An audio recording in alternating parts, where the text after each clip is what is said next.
Le Vendée Globe est à ce jour la plus grande course à voile autour du monde, en solitaire, sans escale et sans assistance. L'événement s'est inscrit dans le sillage du Golden Globe, qui en 1968 initia la première circumnavigation de ce type par les 3 caps, le cap de Bonne-Espérance, le cap Lewis et le cap Horn. Sur les 9 pionniers à s'élancer en 1968, un seul réussit à revenir à Falmouth, le grand port de la Cornouaille anglaise. Le 6 avril 1969, après 313 jours de mer, le Britannique Robin Knox-Johnson arrivait enfin au but. 20 années plus tard, c'est le navigateur Philippe Gentot qui, après sa double victoire dans le Boc Challenge, le tour du monde en solitaire avec escale, lance l'idée d'une nouvelle course autour du monde en solitaire, mais cette fois sans escale. Le Vendée Globe était né. Le 26 novembre 1989, 13 marins prennent le départ de la première édition qui durera plus de 3 mois. Ils ne seront que 7 à rentrer au Sables-d'Olonne. 45 000 km, soit 24 300 miles, telle est la distance du parcours théorique des marins autour du monde. Une révolution effectuée avec un temps record de 74 jours et 3 heures lors de la 8e édition du Vendée Globe en 2016-2017. Ce périple planétaire est avant tout un voyage climatique pour descendre l'Atlantique, traverser l'océan Indien et le Pacifique, puis remonter de nouveau l'Atlantique. Au programme, un départ des Sables-d'Olonne au milieu de l'automne, un trajet au cœur des mers du Sud en plein été austral et un retour hivernal en Vendée. Les bateaux du Vendée Globe mesurent tous 18,28 m de long, c'est-à-dire 60 pieds, pour 4,50 m de tirant d'eau. Très toilés, ce sont les monocoques les plus puissants de la planète, menés par un marin en solitaire. Ils peuvent presque atteindre les 40 nœuds au portant. La jauge de ces bêtes de course est définie par la classe IMOCA, fondée en 1991 et reconnue par la World Sailing, la fédération mondiale de voile. Mon tout premier Vendée Globe, je l'ai vécu chez moi, dans ma cuisine, l'oreille collée au poste de radio, le 16 mars 1990. Titouan Lamézeau est arrivé à minuit et a coupé la ligne d'arrivée à minuit et il a remonté le chenal vers les 2h du matin puisqu'il faut attendre la marée pour remonter le chenal des Sables-d'Olonne. Et il a fait l'enthousiasme, il a procuré l'enthousiasme de tous les Sablais et de nombreuses personnes à l'époque. Pour mon deuxième Vendée Globe, ce sont les enfants qui m'ont porté à me rendre au départ des bateaux comme à l'arrivée de 3 skippers.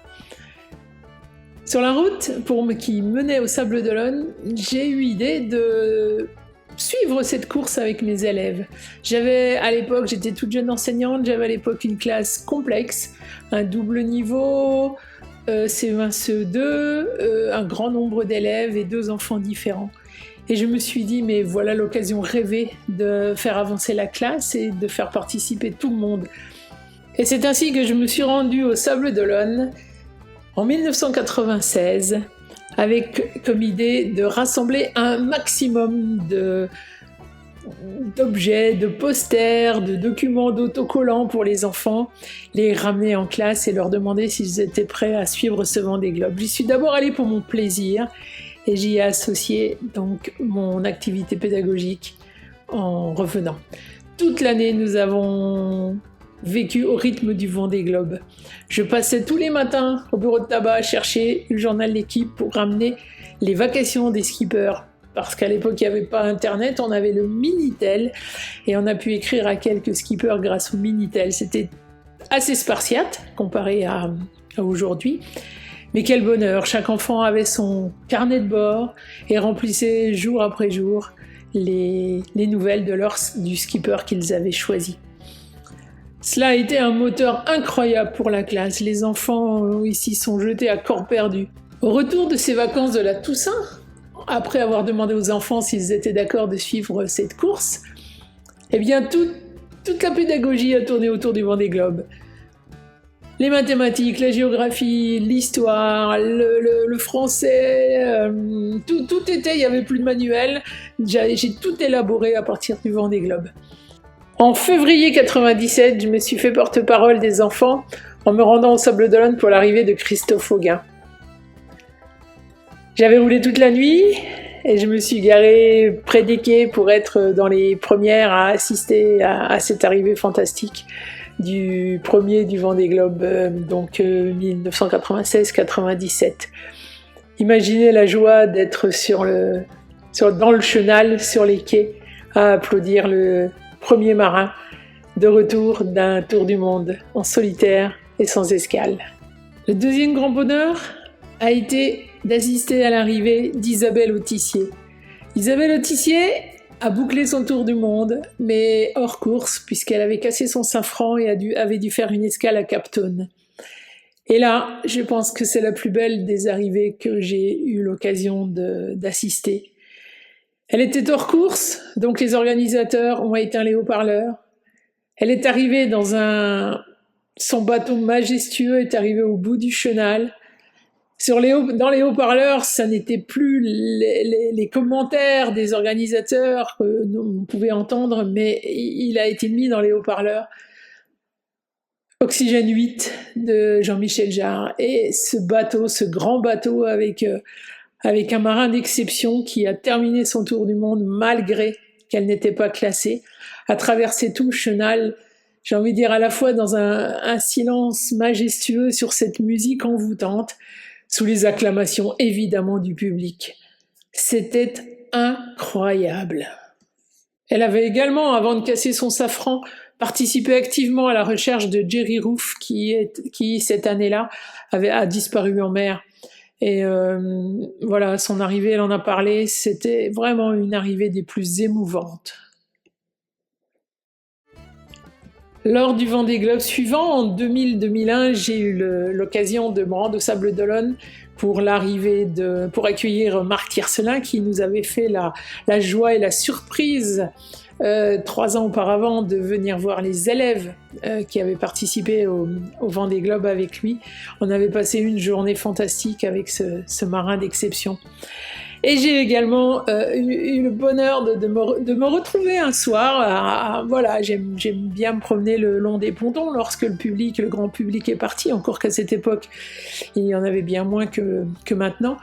Et d'un coup, il y a eu la femme de Dominique Vabre qui demandait à tous ceux qui le souhaitaient de venir l'accompagner en bateau car son mari arrivait de son tour du monde et puis c'était pas prévu, il avait mis toute voile dehors pour arriver, pour pouvoir rentrer le soir même et me voilà embarqué sur un bateau de l'organisation du coup puisque j'étais avec les proches de Dominique Vabre et imaginez, on cherchait le bateau dans l'océan et d'un seul coup une voile apparaît au loin et on file dessus, on s'approche, avec toute l'émotion que cela génère, et la chance de remonter le chenal, à l'intérieur du chenal, en accompagnant ce majestueux bateau. Cette remontée avec un bateau de l'organisation m'a permis de me retrouver sur les pontons au moment de l'ouverture de la bouteille de champagne et d'en recevoir les éclaboussures. Je vous assure que ce sont des moments que l'on ne peut pas oublier. Et bien évidemment, quand je reviens en classe, avec toute la passion qui m'anime, je racontais ces aventures aux enfants. Mais vous demandez-vous pourquoi je vous raconte tout ça ? Sûrement pas pour vous raconter ma vie, mais tout simplement pour vous donner envie tous les 4 ans d'investir dans votre classe sur le Vendée Globe. Cela fait tous les 4 ans une année scolaire tellement différente des autres. Je l'ai expérimenté avec toutes les classes, des petits, des moyens, des grands, CP, CE1, CE2. Les plus grands, j'imagine que c'est encore plus passionnant puisqu'ils sont encore plus partie prenante, on va dire, dans tout ce qui est apprentissage un peu plus poussé. Alors pourquoi le Vendée Globe c'est bien plus qu'une course à la voile, le Vendée Globe. C'est une aventure humaine exceptionnelle qui incarne les valeurs fortes, tout en offrant une multitude d'opportunités d'apprentissage pour les élèves. C'est une épreuve unique, une course autour du monde, en solitaire, sans escale et sans assistance. Ça représente un levier éducatif pour développer des compétences et transmettre des messages inspirants aux enfants. Les skippers qui participent au Vendée Globe démontrent une capacité incroyable à surmonter les difficultés, qu'il s'agisse des tempêtes, des avaries techniques ou de la solitude. Cette résilience est une source d'inspiration pour les enfants, en leur montrant qu'avec détermination et énergie, on peut relever des défis considérables. On a aussi la solidarité et le respect, car bien que chaque skipper soit seul sur son bateau, il y a une véritable solidarité qui unit les concurrents. Ils sont évidemment, de par leur sens marin, obligés de porter secours en cas de besoin. Et Jean Le Cam nous l'a montré il y a 4 ans avec le repêchage de Kevin Escoffier. D'autre part, une majorité de skippers travaillent pour la science et nous montrent le respect qu'ils ont de l'environnement marin. Le Vendée Globe encourage l'exploration et la créativité. Les skippers repoussent les limites de la technologie marine et de leur endurance. Les enfants découvrent comment on peut dormir très peu de temps, régulièrement en 24 heures, car les marins ne font pas une nuit complète à bord de leur bateau. Ces qualités peuvent encourager les élèves à cultiver leur curiosité et à rêver grand surtout. J'avais des enfants qui m'ont dit « Plus tard, quand je serai grand, moi je serai skipper du Vendée Globe ». Waouh, quelle belle parole. Au moins, pendant 1 an, il a rêvé et maintenant devenu grand, je voudrais savoir si ses rêves, il a eu envie de les poursuivre. Mais bon, peu importe, du moment qu'on peut faire rêver les enfants. Seul en mer pendant plusieurs mois, chaque skipper est aussi responsable de son bateau, de sa sécurité et de ses décisions. Cet exemple montre aux enfants l'importance de la responsabilité personnelle et de la prise de décision. La course offre une richesse de thèmes qui peuvent être intégrés dans différentes matières scolaires. J'en ai parlé auparavant en géographie. On suit le parcours des skippers, donc on travaille sur le globe, on travaille dans le monde. Les élèves peuvent découvrir les océans, les continents, les îles, les courants marins, les zones climatiques, prendre conscience des nuages, de la force du vent, de la vitesse, etc. En sciences, la météorologie, bien entendu, vent, tempête, phénomènes climatiques comme les alizés ou les dépressions polaires. Les énergies renouvelables, les bateaux utilisent souvent des panneaux solaires et des hydrogénérateurs. Cette année, je crois que toute la flotte était équipée d'hydrogénérateurs comme une obligation pour suppléer à l'électricité. Il y a l'étude des matériaux et de l'architecture navale également qui peuvent rentrer en ligne de compte. En mathématiques, calcul de distance, de vitesse, de trajectoire permet d'introduire des concepts mathématiques de manière concrète et ludique. En langue, les enfants peuvent écrire des lettres ou des messages aux skippers, lire les nouvelles en anglais ou dans d'autres langues. Cette année, les nationalités, il y a 10 nationalités différentes représentées. Donc, on a la langue anglaise, on a un japonais qui fait ses vacations en japonais, et on a un skipper chinois qui lui aussi fait ses vacations dans sa langue maternelle. Au niveau citoyenneté et écologie, on a le respect des océans, la protection de la biodiversité marine et les enjeux des développements durables, qui sont des thèmes majeurs dans la course. Et puis, ne parlons même pas en art plastique, on dessine des bateaux, on dessine des voiles, on crée des maquettes, on crée des journaux de bord pour suivre la course. Le tout premier Vendée Globe, je vous en ai parlé, chaque enfant est reparti avec son propre journal de bord. Vous auriez vu comme il était bien fourni. En fait, c'est une aventure humaine qui fait rêver le Vendée Globe. Les élèves s'identifient facilement aux skippers et à leurs histoires, ce qui suscite une grande motivation pour apprendre. Le suivi de la course permet une approche dynamique et concrète de l'enseignement, reliant tous les apprentissages à un monde réel. L'école, c'est la vie. Il y a aussi les développements des compétences transversales. On apprend donc la collaboration, avoir un esprit critique, une prise d'initiative. Les enfants, évidemment, travaillent ensemble, même s'ils suivent un skipper, ils sont tous ensemble pour la course. Et en suivant le Vendée Globe, eh bien, les élèves peuvent être sensibilisés aux problématiques liées à la pollution des océans et au changement climatique. En conclusion, le Vendée Globe est bien plus qu'une simple course, c'est un vecteur d'éducation, d'inspiration et de sensibilisation aux grands enjeux de notre époque. Intégrer son suivi dans les activités scolaires est une manière originale et enrichissante de transmettre des connaissances et des valeurs qui resteront gravées dans la mémoire des enfants.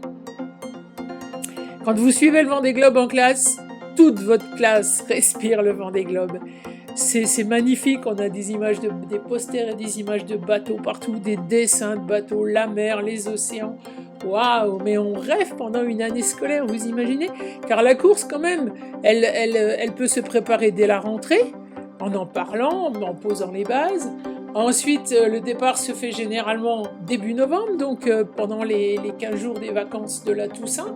Il y a possibilité d'aller au Sable d'Olonne, proposer à leurs parents d'aller au Sable d'Olonne. J'en ai qui sont allés, c'est magnifique. Et puis voilà, de novembre à quasiment février, bon les premiers arrivent en janvier, mais les derniers, toute la course, il y a quand même 40 skippers cette année, qui peut durer jusqu'au mois de février. Imaginez-vous, c'est presque une année scolaire. Après, on finit l'année, on continue d'en parler évidemment, parce qu'on ne peut pas s'en détacher comme ça. Mais voilà, c'est une année tous les 4 ans qui peut être magnifique. Donc je ne saurais trop vous encourager à suivre avec vos élèves le Vendée Globe. Après, comme je disais dans d'autres vidéos, on ne transmet que ce qui nous anime. Donc si vous n'aimez ni la mer et les bateaux, oubliez ça, évidemment. Et sinon, je vous souhaite beaucoup, beaucoup de bonheur.